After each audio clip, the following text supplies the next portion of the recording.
Good morning, Luzon, Visayas at Mindanao mga kababayan. April 4, 2022. Tayo po ay nananawagan mga kababayan sa ating mga kababayan na huwag pong mag-iiwan ng alkohol sa sasakyan. Ito po ang wika ng MMDA, Metropolitan Manila Development Authority. Ang mga motorista na iwasang mag-iwan ng mga bote ng rabing alkohol at sa loob po ng kanilang mga sasakyan.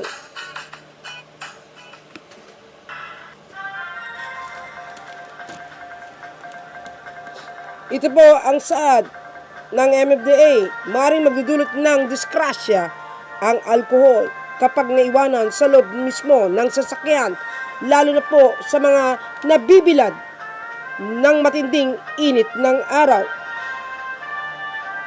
Kaya mga kabayan, payo natin sa mga friends natin ngayong panahon ng summer o tag-init.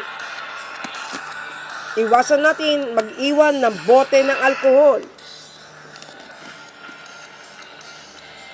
sa loob po mismo ng ating kotse, mga sasakyan, para po disgrasya ay maiwasan. Dito po mga kabayan, ang alcohol ay flammable, kaya mainam na ilagay na lamang sa mga lugar na temperature ay hindi po lalampas ng 30 Celsius. Ito po ang abiso ng Metro Manila Development Authority.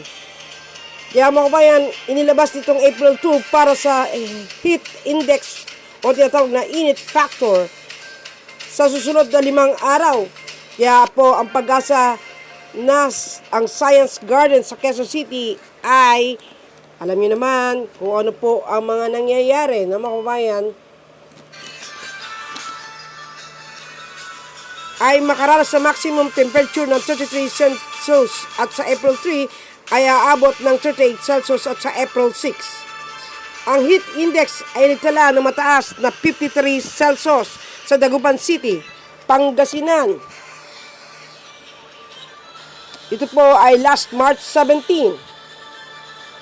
Ang pinakamataas natin ngayon sa taon sa bansa. Magugutang noong September 2020 ang sumabog na iniwang isopropyl alcohol sa passenger seat ay nakapagparada po sa isang warehouse sa Cainta, Rizal. Na malaman lamang na magbalik na ito ang may-ari na si Joyce Canlas.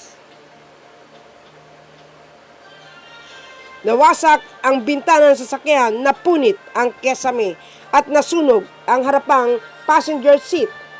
Kaya kinikonfirm po ng Bureau of Fire Protection sa Bakubayan na mag-imbestiga sa insidente na ang alkohol ang sanhi ng pagsabog. At silbing babala po ito sa Food and Drug Administration o FDA.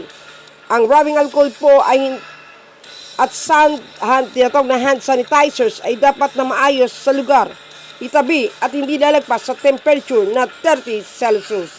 Mula po rito sa newsroom ng Rap Radio 96.7 FM Manila, ako po ang inyong tagapaghatid balita, Linor Queza.